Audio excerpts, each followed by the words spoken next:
2024 का एंड आ गया है, 2025 आ गया है एंड ये वक्त है अपने 2024 को फाइनली बाय बाय कह देने का और 2025 में इंटर करने का। और ये वक्त ये भी है कि हम ये एनालाइज कर लें कि क्या गलतियां हमने की और क्या चीज़ें हमें करनी है। क्योंकि अगर ध्यान देंगे, बिलीव मी, ये आपके 2024 के डिसीजंस थे जो आने वाला एंड, जिसने कुछ लोगों के लिए तो बहुत खुशियां लेके आ रहा है बट बहुत सारे लोगों के लिए रिग्रेट लेके आ रहा है।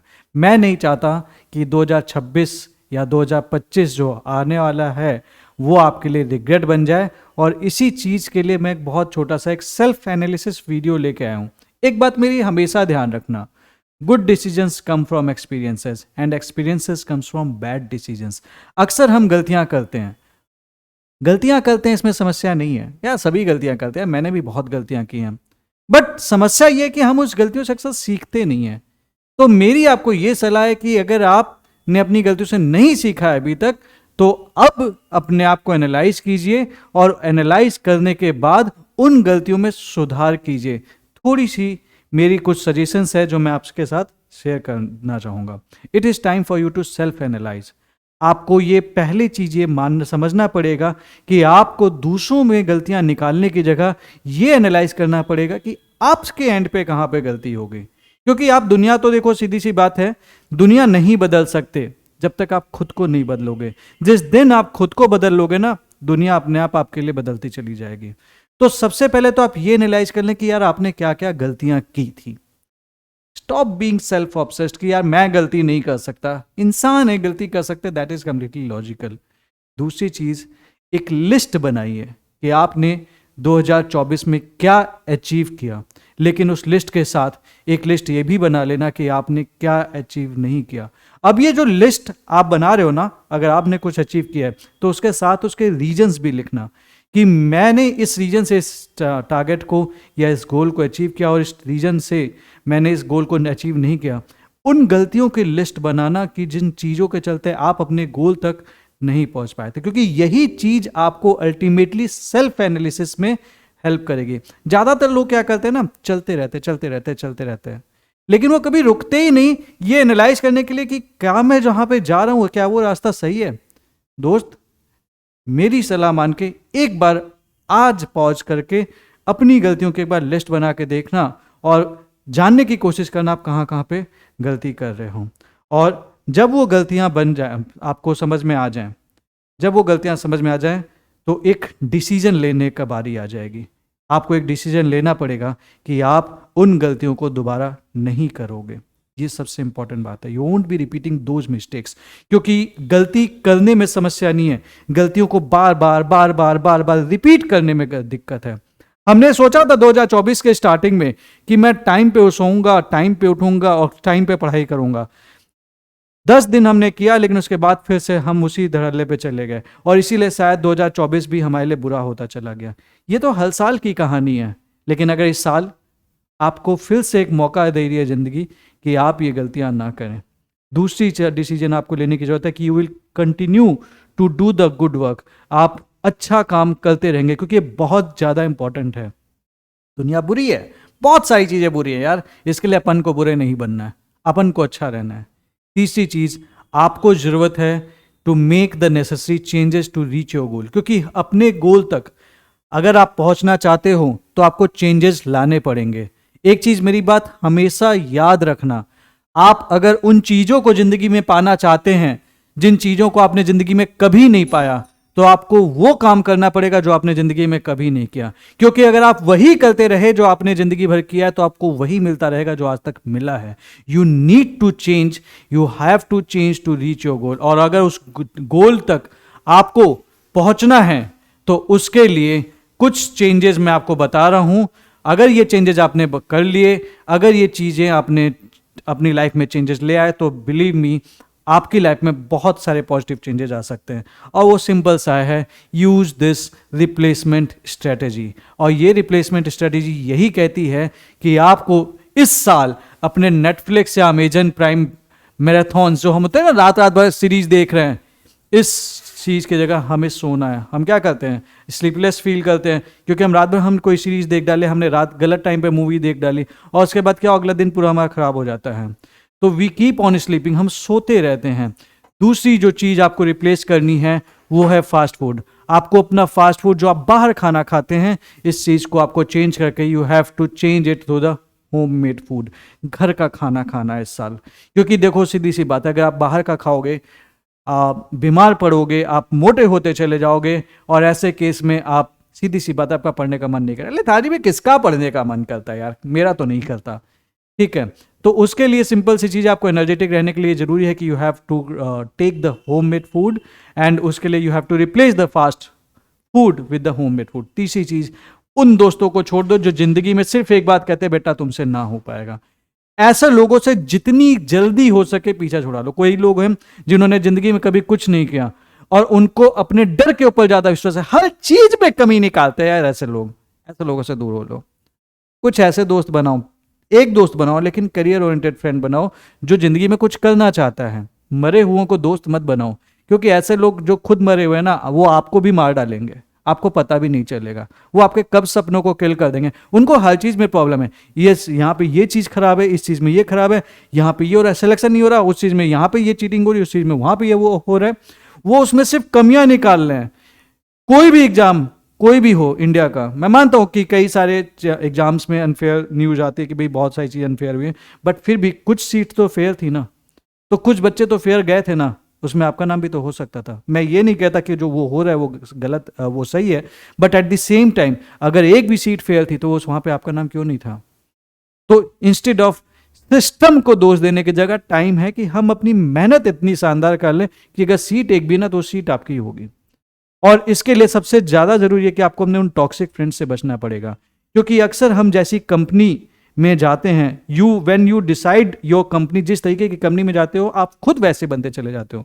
तो कुछ टाइम के लिए एक करियर ओरिएंटेड फ्रेंड के साथ रहो जो खुद कुछ करना चाहते हैं लाइफ में, वो ये नहीं चाहते पड़े नहीं रहना चाहते, ऐसे कुछ बन जाओ। चौथी चीज, और एक चीज मैं यहां पे ये भी बता दूं, क्योंकि ये कुछ और लोग भी हैं जो पढ़ना नहीं चाहते, बोलेंगे यार हाथ की लकीर में लिखा होगा तो हो जाएगा, मेरी किस्मत में ही नहीं है। यार एक सीधी सी बात है, भगवान ने सबको इक्वल दिमाग दिया है, सबको हर चीज इक्वल दिया। अब कुछ लोग बोलेंगे मैं भगवान भरोसे बैठा हूं, कुछ लोग बोलेंगे क्या पता भगवान मेरे भरोसे बैठा हो। तो ये आपको डिसाइड करना है आपको बनना कौन सा है। ठीक है, दशरथ मांझी लोगों ने बोला नहीं हो सकता, उसने पहाड़ काट के रख दिया। तो you have a lot of examples जहां पे लोगों ने एडवर्स कंडीशन में इंप्रूवमेंट्स किए हैं। It is time for you to make the decisions accordingly and take the actions. चौथी चीज, जो टीवी रेडियो यूट्यूब शॉर्ट्स वगैरह में टाइम पास करते हो ना, उसकी जगह एक्सरसाइज करना शुरू कर दो। हेल्दी भी हो जाओगे, एनर्जेटिक रहोगे तो अपने आप पढ़ाई होने लगेगी। पांचवी चीज, कंप्लेंट करना बंद करिए कि हर समय इसमें कमी है, ये कमी है।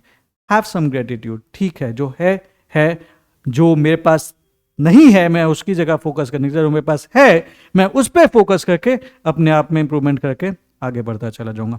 छठी चीज, प्रोक्रेस्टिनेशन, काम टालने की आदत छोड़िए। हमारी एक हैबिट होती है, कोई भी चीज हमें तकलीफ दे सकती है ना तो हम उसको टालते हैं। एक उसका एग्जांपल दे रहा हूं, रिवीजन। हमें लगता है भाई यार रिवीजन तो ठीक है, पढ़ लिया ना पिछले दिन, अगले दिन क्यों रिवीजन करेंगे, ये मत कीजिए। हम प्रोक्रेस्टिनेशन में डाल देते उसे, रिवीजन नहीं करते इन द एंड। हमको कोई टेस्ट लिखने के लिए बोला गया, हम नहीं करते, प्रोक्रेस्टिनेशन। क्यों नहीं करते? क्योंकि हमारा मन नहीं कर रहा, हमें तकलीफ होगी, हम वो कोई काम नहीं करना चाहते जिससे हमें तकलीफ होगी। लेकिन दोस्त एक चीज याद रखना कि इतिहास बदला ही उसी इंसान ने है जिसने तकलीफ पहले खुद के ऊपर झेली है। तो अगर आपको इतिहास रचना है तो आपको प्रोक्रेस्टिनेशन छोड़ के एक्शन लेना पड़ेगा। एंड आखिरी चीज है, लोगों पे ब्लेम करने की जगह खुद जिम्मेदारी लेनी पड़ेगी। पढ़ते हो गए आप एथिक्स में, time for you to apply. तो अगर ये रिप्लेसमेंट स्ट्रेटेजी आप बना लोगे, बिलीव मी, अगर आप इसको फॉलो कर लोगे, nothing is going to stop you from achieving your goal. उसके बाद it is time to understand for you that it is never too late. बहुत लेट नहीं हुआ है ये फिगर आउट करने के लिए आपकी आप कौन है, अपने आप को रियलाइज करने की कोशिश कीजिए कि आपका पर्पस क्या है लाइफ का, क्या गोल्स हैं आपके, क्या करियर में आप पाना चाहते हैं। इस चीज में अभी बहुत लेट नहीं हुआ है कि आप नई चीजें सीख सकें। वो आप बुरी आदतें जो आपने सीख रखी थी उनको अनलर्न कर सकें और दोबारा सीख सकें। इस चीज़ में भी बहुत लेट नहीं हुआ है। इस चीज़ में भी अभी बहुत लेट नहीं हुआ है कि आप अपने माइंड को पॉजिटिव रख सकें। अगर माइंड में नेगेटिविटी है ना, it is time for you to take some steps कि आप अपना माइंड पॉजिटिव रखें। उसका सिंपल सा तरीका है, नेगेटिव लोगों से दूर रहो, एक्सरसाइज करो, अच्छा खाना पीना खाओ और अपने गोल्स के लिए डेली कदम उठा लो। आपका माइंड अपने आप पॉजिटिव हो जाएगा। इस चीज में अभी देर नहीं हुई है कि आपका जो गोल है उसको उसके लिए आप एक आइडिया क्रिएट कर सके जो आपको आपके गोल की तरफ लेके जाता है। आपके पास अभी भी वक्त है, it is never too late. अभी भी वक्त है। दूसरों को मत देखने लगना कि अरे उसने तो 22 साल में कर लिया। आपका हर एक इंसान का एक टाइम फ्रेम होता है। उसका जब भी सिलेक्शन होना होगा या जब भी जो चीजें उसे अचीव करने को उसी टाइम पे करेगा। लेकिन वो टाइम फ्रेम कई लोगों का आता ही नहीं है क्योंकि वो स्टेप्स लेते ही नहीं है। तो ट्राई टू फाइंड आउट वो आइडिया जो आपको आपके गोल की तरफ लेके जाता है। वो सारी चीजें कीजिए जो आपके गोल की तरफ लेके जाती हैं और उन सारी चीजों को छोड़ दीजिए जो आपको आपके गोल से दूर लेके चली जाते हैं। And it is never too late to be a better person. एक अच्छे इंसान बनने में बहुत देर नहीं हुई है, अभी भी वक्त है। It's time for you to accomplish your goal. अपना रास्ता, वक्त है कि आप स्टेप लीजिए, मेहनत कीजिए और अपना रास्ता खुद बनाइए। इस चीज में आप में से जो भी बच्चे 2025 की तैयारी कर रहे हैं, we are also following a marathon, जहाँ पे मैं आप लोगों को हेल्प आउट करता हूँ कि आप प्लान अच्छा कर सकें, एक्शन ले सकें, ताकि आप लोग अपने सिलेक्शन ले सकें। अब यहाँ पे भी देख लीजिए, चीज़ें हैं सामने हैं, बट सारे लोग स्टेप्स नहीं ले रहे। कितने लोग आप में से हैं जो हर दिन उस टारगेट को देखते हैं लेकिन सोचते हैं यार कल से करूँगा, कल से करूँगा। वही चीज़ है जो आपको सिलेक्शन से रोकती है। So it's time for you, जो आप डिसाइड करें कि आपका 2025 के लिए क्या रिजोल्यूशन। इस वीडियो के एंड में आपको मैं अपना रिजोल्यूशन भी बताऊंगा कि मैंने अपने लिए खुद के लिए क्या डिसाइड किया है कि मैं किस तरह से क्या वैल्यू एडिशन करने वाला हूं। बट ये अब आपका वक्त है कि आप अपने लिए गोल डिसाइड करें, अपना एक रिजोल्यूशन डिसाइड करें और ये डिसाइड करें कि आप अपनी लाइफ में क्या चेंजेस लाएंगे। And definitely I would love to know कि आप इस वीडियो को देखने के बाद, एनालाइज करने के बाद, वो क्या चेंजेस हैं जो आप अपने अंदर लाना चाहते हैं। So please post in the comment section, ताकि अगर मैं हो सकता है कहीं पे आपको असिस्टेंस दे सकूं तो मैं आपकी हेल्प बिल्कुल कर पाऊं। एंड इसी के साथ मैं आपको बता दूं कि मैंने भी एक रिजोल्यूशन लिया है। मेरा बहुत छोटा सा रिजोल्यूशन है। मैं कुछ अच्छे वैल्यू एडिशन करना चाहता हूँ। जो भी बच्चा किसी भी इंडिया के कॉम्पिटिटिव एग्जाम की तैयारी कर रहे हैं, चाहे वो यूपीएससी है, चाहे वो स्टेट पीएससी है, चाहे वो एसएससी है, चाहे कोई भी एग्जाम है, एंड यहाँ पे एक बहुत बड़ा रोल प्ले करता है इस टाइम पे एनसीईआरटी। एनसीईआरटी आज की डेट में जिस तरीके से स्टेट पीसीएस के एग्जाम्स के जो लेवल है वो राइज कर रहा है, जैसा आप भी अपने रिसेंटली यूपी पीसीएस के पेपर में देखा, तो आप समझ पा रहे होंगे कि एनसीईआरटी का इस टाइम पे क्या रोल है। अब वो वाला टाइम धीमे धीमे जा रहा है कि हम रट के गए एंड हमारा सिलेक्शन हो गया। यूपीएससी में तो एनसीईआरटी का रोल एवरीबडी नोज शुरुआत से ही कितना ज़्यादा रहा है।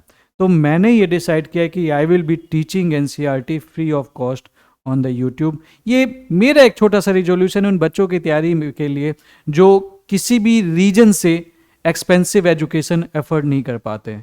तो मैंने डिसाइड किया है कि मैं आप लोगों को एनसीईआरटी पढ़ाऊंगा इस तरीके से कि आप के लिए आगे आने वाले टाइम में कंटेंट वाइज कोई दिक्कत ना हो। एंड जैसा मैंने आपको पिछले बार जब लास्ट टाइम पढ़ाया था, सीसेट पढ़ाया था, तो मैंने इस हिसाब से कंटेंट बनाया था कि it was better than the paid content. Then अगर मैं आपको ये कह रहा हूँ मैं आपको एनसीईआरटी पढ़ाऊंगा तो believe me it is going to be the bestest among the best. And उस चीज़ की शुरुआत मैं करूँगा ज्योग्राफी से। ज्योग्राफी एनसीईआरटी कवर कराऊंगा, लेकिन साथ ही साथ उसमें मैं कुछ वैल्यू एडिशन करता चला जाऊंगा क्योंकि एनसीईआरटी इंपॉर्टेंट है। एनसीईआरटी का कंटेंट बहुत ज़्यादा इंपॉर्टेंट है, लेकिन कई सारी कमियां भी हैं एनसीईआरटी में। और इसी के लिए आपको एनसीईआरटी के अलावा हजारों किताबें और देखनी पड़ती है, कई सारी किताबें आपको देखनी पड़ती है। आपको घटना चक्र देखनी पड़ती है, आपको कुछ और मार्केट में जो किताबें आती है ये भी पढ़ लें, वो भी पढ़ लें, ये सब कुछ नहीं पढ़ना पड़ेगा। सिर्फ एनसीईआरटी एंड इस वीडियो में जो वैल्यू एडिशन करूँगा उसके अलावा आप कुछ भी नहीं पढ़ेंगे तो भी आप हिंदुस्तान के कोने में कोई भी एग्जाम अगर कोई भी बंदा ले रहा है ज्योग्राफी के सवाल पूछ रहा है तो आप कर पाएंगे।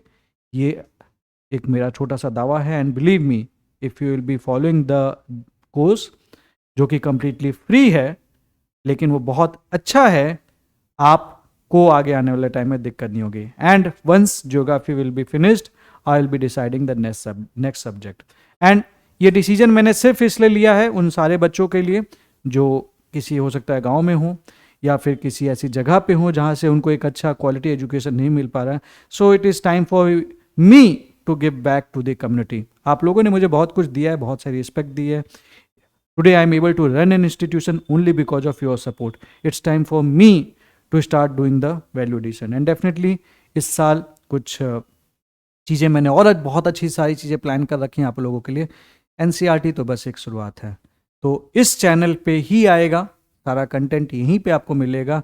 And you will be loving the content, and content wise आपको उसके बाद कहीं और देखने की जरूरत नहीं पड़ेगी. सो इन द केस आपने कोई रिजोल्यूशन बनाया होगा, देन आप जरूर कमेंट सेक्शन में कमेंट करके बताएं. एंड हमसे आप जरूर टेलीग्राम पे भी जुड़ें. The channel is UPSC Prelims with Nilesh. This is a brief detail about me, and let's do it. Let 2025 see the finest version of you. Thank you very much.